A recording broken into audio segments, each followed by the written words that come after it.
Today we will begin our unit on the Romantic Era. Be sure to read pages 255 to 275. We will start with Romantic Era and move on to the composer Schubert and the art song.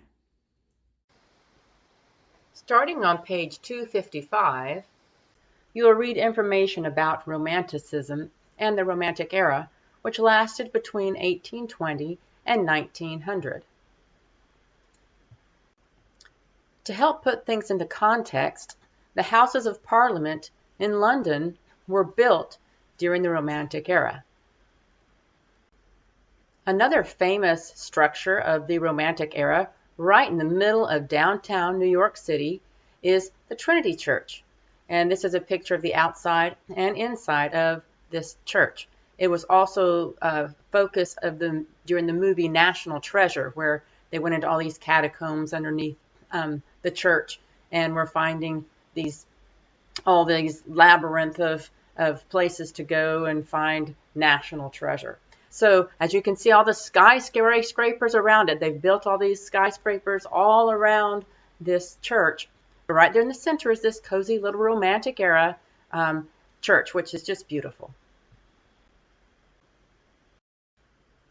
The grand piano finishes its evolution and becomes the instrument that we still hear today. As you can see inside on the left picture, there is this huge metal frame that is in place to hold and keep the structures secure, as it has all this pressure on it, like thousands of pounds of pressure with all the tight strings that are pulled across the top of it. And the action inside the piano, there's a little felt hammer that goes up and hits the string, and so that action is finalized, and it's still the same action that we use today in grand pianos.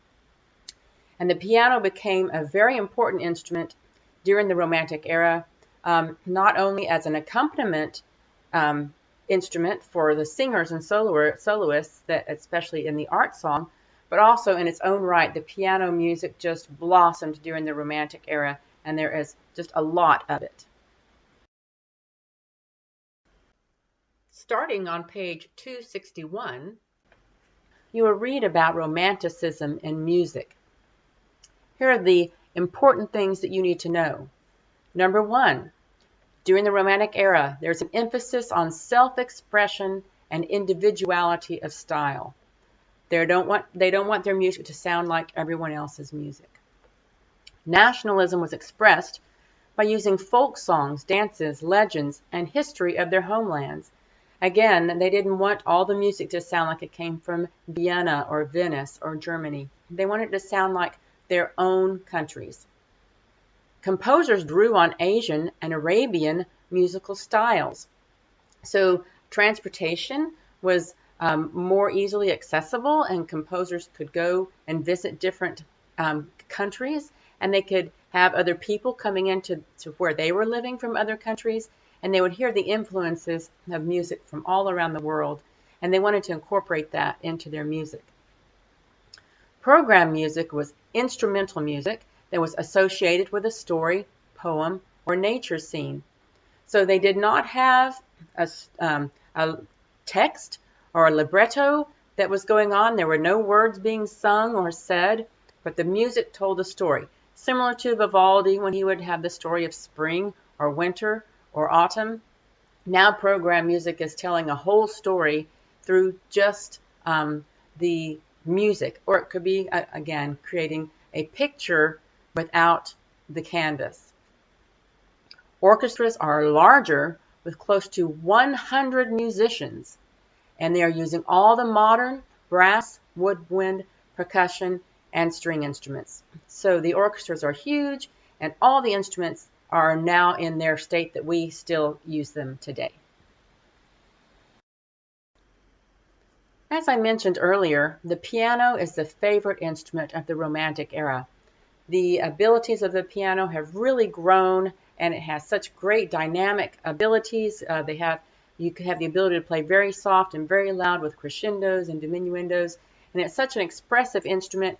You don't have to have other instruments to play with it in order to have all the harmonies, and so it's kind of self-contained. It is very And it's more portable than, say, an organ, because an organ, once you put it into a facility, it is pretty well stuck there. You can't move the pipes around.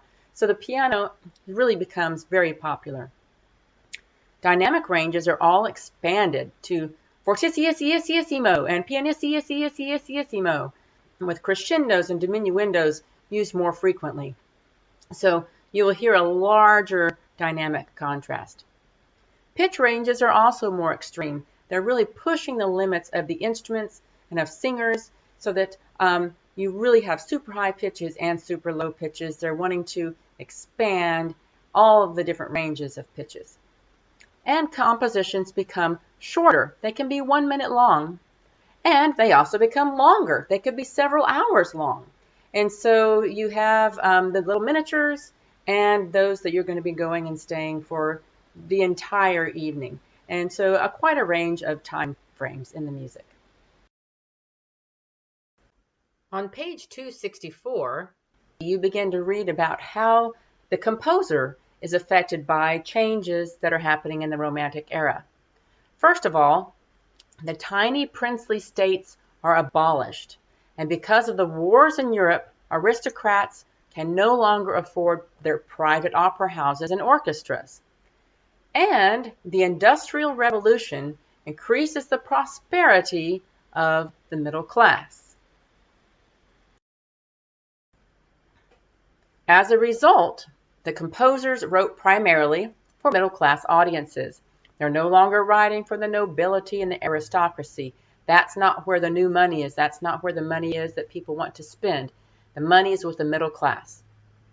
Public concerts grew in popularity. Everyone wants to have entertainment now. They have money to be able to do these things. Most large cities founded orchestras with regular subscription concerts. And that still continues today. The Memphis Symphony has a subscription concert series that you can just sign up and buy season tickets, and you'll have tickets for the whole year. Music conservatories were founded in Europe and in the United States. So that's where you have colleges that focus just on music, and you can get your degree in performance and in music, and that's mostly what all you're going to study. You're not going to have to be studying English and history and math. It's a music conservatory where you just study music. Composers also taught music lessons and became conductors for these public institutions. And so a lot of the composers now are going to be university professors, where they are teaching classes and teaching composition and teaching how to play musical instruments. And they are also working in the opera houses and the concert halls. And so the composers are doing many things besides just composing. Others also become touring virtuosos and music critics. And so transportation is easier to come by now and less expensive, so they can travel more widely and more safely and do some performing. And there's also now people are buying magazines that have critics, comments by critics about the music, and they can read, what's the good thing to go hear this week? Which opera should I go see? Which composer is writing new things? Who should we go hear this weekend with our money that we have available for entertainment? And so the critics were playing a big role in who went to go and see what. On page 267, you will read about the art song. This is a new form of music that's invented during the Romantic era. It's a composition for solo voice and piano. They were written to be sung and enjoyed at home. Again, you didn't have to leave the home to go and hear a concert. Now we have these art songs that you can just sing and enjoy while you're at home, and the amateur musician can learn how to sing and play these art songs.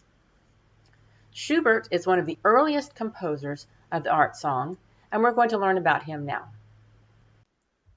Franz Schubert lived between 1797 and 1828. You'll notice that this overlaps some with Beethoven, and Beethoven was considered a classical composer, but Beethoven lived longer. He wrote more music during the classical era and then kind of ushered in the Romantic era, whereas Schubert wrote most of his music during the Romantic era, and he did not live as long. A trendy word that you would have heard being used during the Romantic era, especially if you lived in Vienna, Austria, would have been a Schubert aid. And that meant that you were going to a concert in which Schubert would be there playing the piano, and there would be people all dressed up for the occasion, and it was would it be at a nice home of a wealthy person, and you could go to this home and listen to Schubert play the piano. And those were called Schubert aids. This is a picture painted of one of those Schubert aids, and you will see Schubert there in the center at the piano looking back at the audience, and there's these beautiful women all dressed up and the men are all dressed up, and he's probably taking requests. What would you like to hear next? And so just lots of fun and very popular during the early Romantic era. Schubert was born in Vienna in 1797. Now this is around the same time that Beethoven settled in Vienna. And so both of these composers were living and composing and performing in Vienna at the same time. Now Beethoven had this huge personality and was very extroverted, and everyone was like the paparazzi following Beethoven around because he was just so eccentric. Whereas Schubert was much more introspective into himself, much more shy. He didn't like the big crowds. And so, although he was a fantastic composer, he did not have this huge personality, and so he was overshadowed a lot by Beethoven. Schubert's father was a school teacher, and when Schubert was 11, he became a choir boy. He played the violin, sometimes conducted the orchestra at an exclusive boarding school. And so he was just a quiet boy who enjoyed his music. His first job as a late teen was teaching at his father's school, but he actually hated teaching school. So when he was 17, he began to compose art songs, and by the time he was 19, he had composed 143 songs, 2 symphonies, an opera, and a mass. By the time he was 21, he gave up school teaching altogether and devoted his life to composition. Now, he was still not the big and bold personality that was able to get a lot of jobs, and so he was not making a lot of money with his music. And so he often lived with friends and played for their parties because he didn't have enough money for rent. So in other words, he would just go and live with such and so for a little while and play for all their parties, and they'd finally go, you know, you've lived here long enough. So he would find someone else who wanted music for their parties, and he would go and live with them for a while. And so he just kind of lived with different people and never really had a place of his own because he couldn't afford the rent. But his music was so popular, he usually had a place to stay. As I said before, though, even though his music was very popular, he did not like large crowds. He did not like teaching. And so as a result, his poverty eventually led to poor health, and he died at the age of 31, possibly from typhoid fever. So kind of a sad story because he had such great music, but because of his introverted personality, he was not able to maximize those abilities, and he was never able to make much money at it. One of my favorite pieces by Schubert is Gretchen at the Spinning Wheel. It's a song about a woman who is working at the spinning wheel, making thread to use to make clothing with. And it is a song she is singing about her lover whom she misses. And I love this piece because as a singer and as a piano player, the voice part is telling a great story, and the piano part actually has its own character. The piano is the spinning wheel, and you'll hear it do do do do do do do do do do do do do do do do. It's the spinning wheel going around and around and around, and you'll hear the spinning wheel speed up or slow down, and that is so the piano has its own character that it's playing, and then there's a great storyline. So here's what the text interprets to be, that translates into: my peace is gone, my heart is heavy. I will find it never and never more. Where I do not have him, that is the grave. The whole world is bitter to me. My poor head is crazy in me. My poor mind is torn apart. For him only I look out the window. Only for him do I go out of the house. His tall walk, his noble figure, his mouth's smile, his eyes' power, and his mouth's magic flow, his hand clasp, and his kiss. My peace is gone, my heart is heavy. I will find it never and nevermore. My bosom urges itself towards him. Might I grasp and hold him, and kiss him, and, as I would wish, at his kisses I should die. And so it's just this girl's story of missing her lover and singing about him as she spins her thread. As mentioned before, the piano plays the role of the spinning wheel. And so when she says, his kiss, she stops spinning and the piano just plays chords. And then later she hesitantly begins the spinning wheel again, and the piano begins and begins, and then it goes again. And so the piano plays the role of the spinning wheel. Click on the YouTube link so you can listen to this art song. Not only did Schubert write great voice music and great art songs, but he also wrote a lot of great symphonies. And the most famous one he wrote is actually his Unfinished Symphony. No one really knows why it only has 2 movements, but it is one of the only 2-movement symphonies ever written. It is his most popular orchestral work and was written 6 years before his death. And again, we probably will never know why it was only 2 movements long rather than the usual 4. And this symphony was discovered 10 years after Schubert's death by Robert Schumann, and we will study him a little bit later. So even though there's not a listening guide for this, I have included a link for this symphony. It's just a great symphony to listen to. It lasts about 30 minutes, so I hope you'll enjoy listening to some or all of it. All right, back to the pieces that are in the textbook. Starting on page 269, you will read the story about the Earl King. And it's a musical setting of a narrative ballad of the supernatural. And the text was actually written by Goethe. It's spelled Goethe, but it's pronounced Goethe.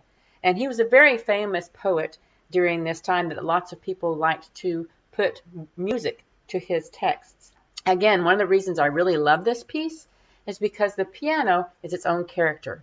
The piano is the horse running and going fast and trying to get the father home so that because his child is dying. And so he's trying to, the horse is trying to run as fast as possible to get the father home. One of the interesting things about this piece also is that the singer has to use a variety of voices in this song because he is all these characters. He is the narrator, he's the father, he's the son, he's the Earl King. And so you'll hear in this recording that the singer changes his voice so that it sounds like a different character. So here is the translation that you will hear as you hear this song. The narrator says, "Who rides so late through the night and the wind? It is the father with his child. He holds the boy close in his arms. He clasps him securely. He holds him warmly." And the father says, "My son, why do you hide your face so anxiously?" The son says, "Father, don't you see the Earl King? The Earl King with his crown and his train?" And the father says, "My son, it is a streak of mist." Then the Earl King says, "Dear child, come go with me. I'll play the prettiest games with you. Many-colored flowers will grow along the shore. My mother has many golden garments." And the son says, my father, and don't you hear the Earl King whispering promises to me?" The father says, "Be quiet. "Stay quiet, my child. The wind is rustling in the dead leaves." Then the Erlking says, "My handsome boy, will you come with me? My daughters shall wait upon you. My daughters, lead off the dance every night, and cradle and dance, and sing you to sleep." The son says, my father, and don't you see there the Erlking's daughters in the shadows?" The father says, my son, I see it clearly. The old willows look so gray." The Erlking says, "I love you. Your beautiful figure delights me, and if you are not willing, then I shall use force." And the son says, my father, now he is taking hold of me. The Erlking has hurt me." The narrator ends. The father shudders. He rides swiftly on. He holds in his arms the groaning child. He reaches the courtyard weary and anxious. In his arms, the child was dead. And so the father is trying to soothe the child and say, it's going to be okay. We're going to make it. It's going to be okay. But death, who is the Erlking, is coming to take the son away. Click on the YouTube link and listen to this through-composed art song by Schubert. The final piece that we're going to listen to by Schubert is the Trout Quintet. It is a piano quintet, which I love because I play the piano and the violin and the cello, a little bit of viola, and even less bass, but it includes all of those instruments. And I think it's just really cool to have all those instruments playing together. The piano is not an accompaniment part. It's actually part of the quintet. It is a major part of the ensemble and not just accompanying the ensemble. Schubert originally wrote the Trout as an art song, but an amateur cellist loved the Trout art song so much that he asked Schubert to write a theme and variation on the main melody of the Trout. So this is a theme and a variations. So you'll hear the theme. Variation 1 is about a minute in. Variation 2 is about 2 minutes in. Then you have variation 3, variation 4, 5, and then 6. And so just a very famous piece that is a nice piano quintet. Click on the YouTube link to hear this piece. I love the way Schubert told a story through his music, and his songs were always so interesting, and the melodies were just fantastic. So I hope you enjoyed listening to the music by Schubert.